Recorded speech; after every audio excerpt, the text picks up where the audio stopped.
మీద చాలా పెద్ద అలిగేషన్ వచ్చినట్టుంది రాష్ట్రంలో. టాక్ ఆఫ్ ది పర్సన్ అయ్యారు మీరు బేసిక్‌గా. పత్రికా ఆఫీసుల మీద దాడులు చేస్తున్నారు అని. మీకు పత్రిక స్వేచ్ఛ ఉందని మీ ఇష్టం వచ్చినట్టు రాస్తారా చెప్పండి. ఇప్పుడు మీ స్వేచ్ఛ మీకు ఎంత ముఖ్యమో మా స్వేచ్ఛ మాకు అంత ముఖ్యం. చెయ్యని తప్పుకు మమ్మల్ని బలిపశులు చేయడం తప్పు. ఇప్పటికి 3 సార్లు రాశారు.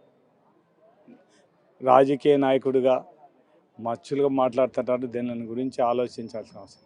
కానీ ఇంట్లో ఉండే లేడీస్ కూడా రాజకీయాలకు సంబంధం లేకుండా వాళ్ళు ఉండే వాళ్ళని కూడా మొత్తం వాళ్ళని కూడా రాజకీయాలకు ఎగ్గి సంబంధం లేని అంటగట్ట రాస్తే మాత్రం ఎవరు కార్యకర్తలు కానీ ఎవరు కూడా సహించలేని పరిస్థితి. ఏదో వాళ్ళ మీద దౌర్జన్యం చేయాలి కానీ లేకుంటే వాళ్ళ మీద పోయి మనం ఏదో డిస్టర్బ్ చేయాలని కానీ కాదు. మీరు రాసినారు పేపర్లో, మీరు మీ దగ్గర ఏం ఆధారం ఉన్నాయని మన వాళ్ళు అడగనీకపోయినారు.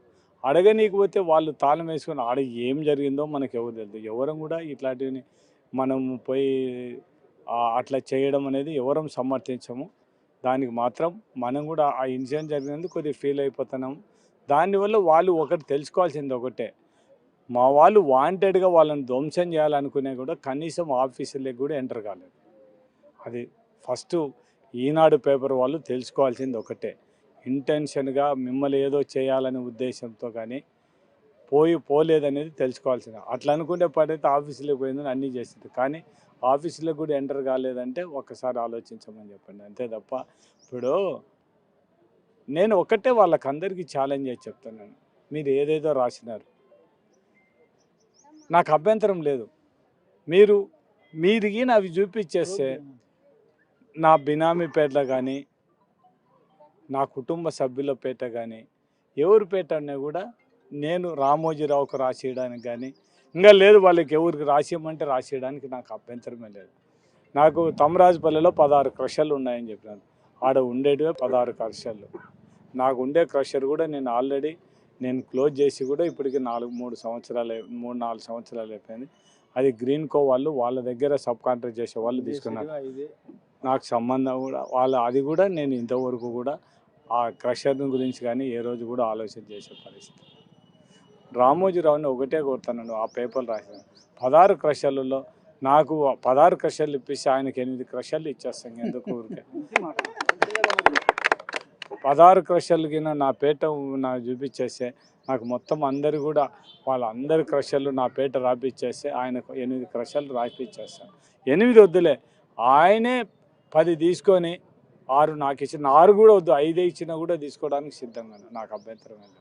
బేసిక్‌గా మీ మీద ఇంకా చాలా అలిగేషన్స్ వచ్చినాయి కదా. 1000 కోట్లు సంపాదించారని, భూ కబ్జాలని, కర్నూలుతో పాటు చుట్టుపక్కల మొత్తం భూ కబ్జాలు చేస్తున్నారని. ఈరోజు పాణ్యం నియోజకవర్గంలో ఛాలెంజ్ చేసి చెప్తానండి, ఏ బిల్డర్నైనా పిలిచి రాంభూపాల్ రెడ్డి మమ్మల్ని డబ్బుల కోసం డబ్బులు ఇవ్వకుంటే వెంచర్లు వేయకూడదని ఏదన్నా ఆఫీసర్లకు చెప్పిన ఒక్కటి ప్రూఫ్ చేయమని చెప్పండి, శాశ్వతంగా రాజకీయాలకు దూరం అవుతా. రాంభూపాల్ రెడ్డి ఇంకొకరిని బెదిరించి ఇంకొకరిని నాకు డబ్బులు కావాలనే మనస్తత్వం కాదు ఈ రాంభూపాల్ రెడ్డిది. నాకు డబ్బులు ఉన్నాయో లేదో నేను ఎవరికి చెప్పాల్సిన అవసరం లేదు.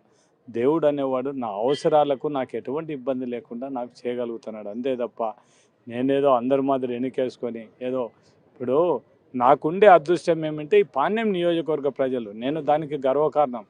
మా నాయకులు కార్యకర్తలు నన్ను ఎవరు డబ్బులు అడిగే పరిస్థితుల్లో లేరు కాబట్టి నేను ఎక్కడ కూడా ఎవరిని అడగాల్సిన అవసరమూ లేదు.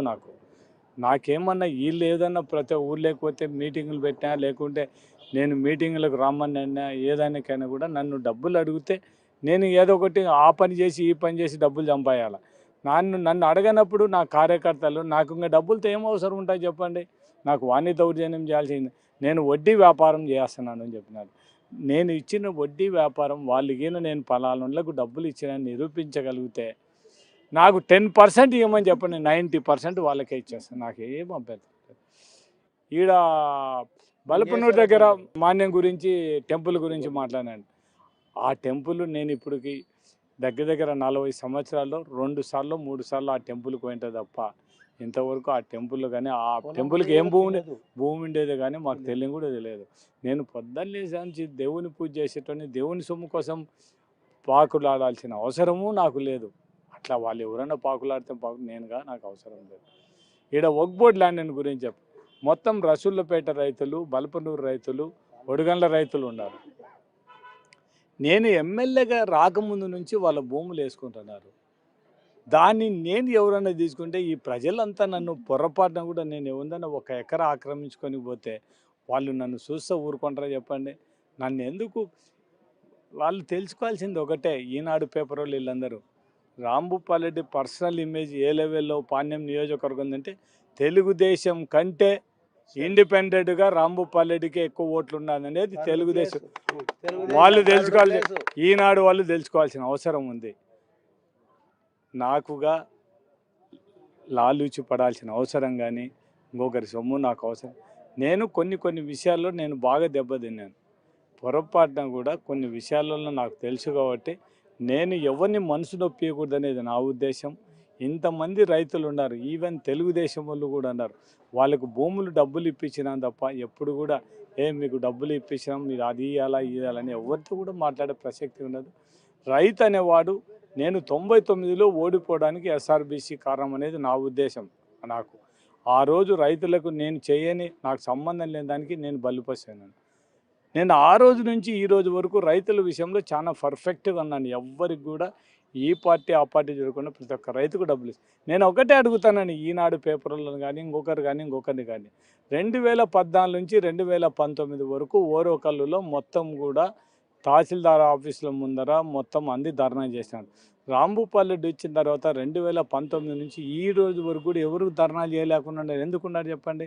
ప్రతి ఒక్క రైతు సాగులో ఉంటే డైరెక్ట్గా మనం ఎవ్వరు కూడా నో ఇన్వాల్వ్మెంట్ రెవెన్యూ అధికారులు పంపించి ఎవరు సాగులు అంటే వాళ్ళకే డబ్బులు ఇవ్వండి, వీళ్ళు ఏ పార్టీ అనేది కూడా చూడొద్దని చెప్పి మా వాళ్ళు నా మీద ఎంత ప్రెజర్ చేస్తారో కూడా మా పేర్లకి మాకు పిన్నాపురంలో మా లీడర్లు మా మీద అలిగినా కూడా పొరపాటున కూడా అది చేయొద్దు, మనకు చెడ్డ పేరు వస్తుంది, వద్దు మన వాళ్ళు ఎవరో నిజాయితీగా ఉన్నారో వాళ్ళందరూ తీసుకొని కానీ పొరపాటున కూడా మామూలుగా ఎంతమంది ప్రెజర్ చేసినా ఇంకొకటి చేసినా కూడా నేను పొరపాటున కూడా చెప్పనని చెప్పేసాను.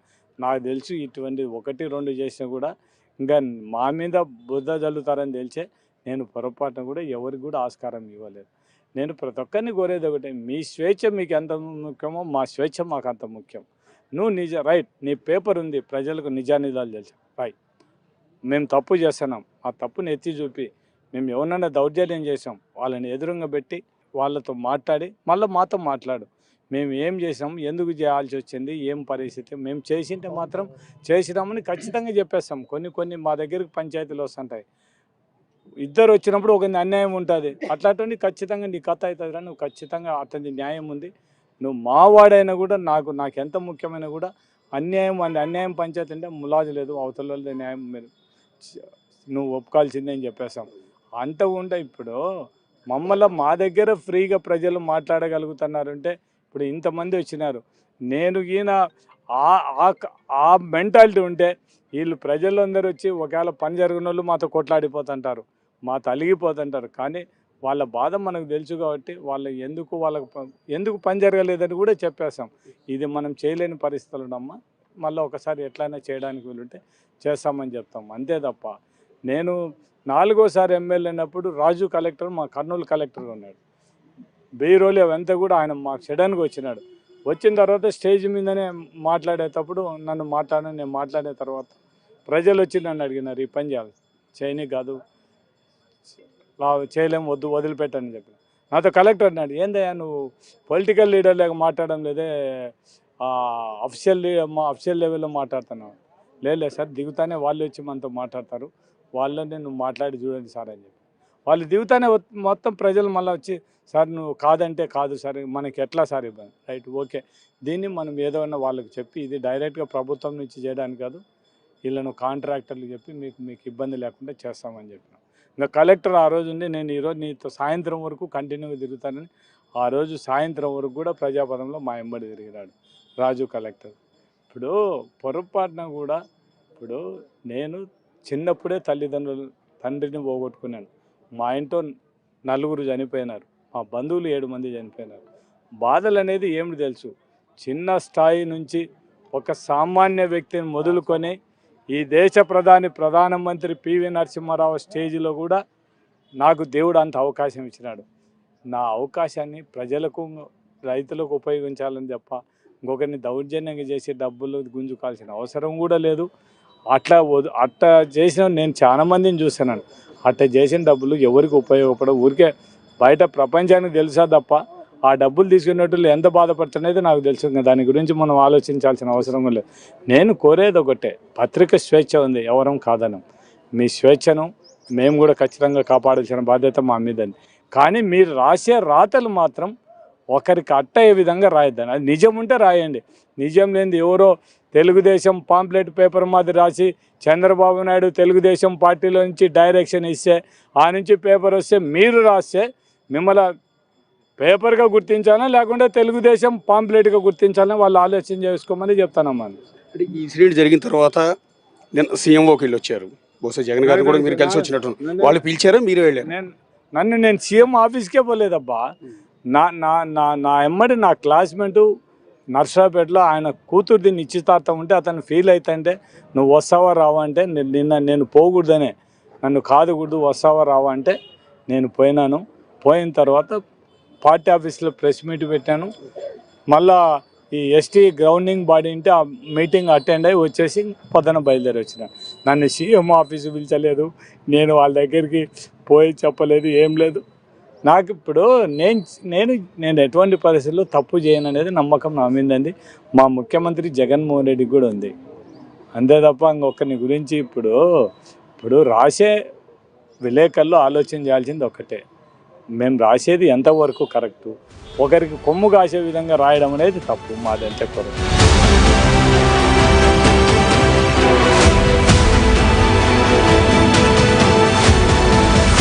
ఇప్పటికే మీరు పాణ్యం అంటేనే రాంభూపాల్ రెడ్డి అన్నట్టుగా, అంటే రాంభూపాల్ రెడ్డి తప్ప ఇంకొకరు ఎవరిని కూడా అక్కడ ప్రజలు నాయకుడిగా యాక్సెప్ట్ చేయరేమో అన్నట్టుగా 6 సార్లు ఎదురు లేకుండా గెలిచారు. సరే 2 సార్లు అనుకోని కారణాలతో ఓడిపోయారు. దాదాపు 8 సార్లు పోటీ చేశారు. 9వ సారి మళ్ళీ రాంభూపాల్ రెడ్డి పాణ్యం నుంచి బరిలో దిగుతున్నారు. రాంభూపాల్ రెడ్డి ఈ ఇళ్లలో ఉన్నంత వరకు రాంభూపాల్ రెడ్డి వద్దనుకుంటే తప్ప పాణ్యం నియోజకవర్గం ఎమ్మెల్యేగా రాంభూపాల్ రెడ్డి ఉంటాడు.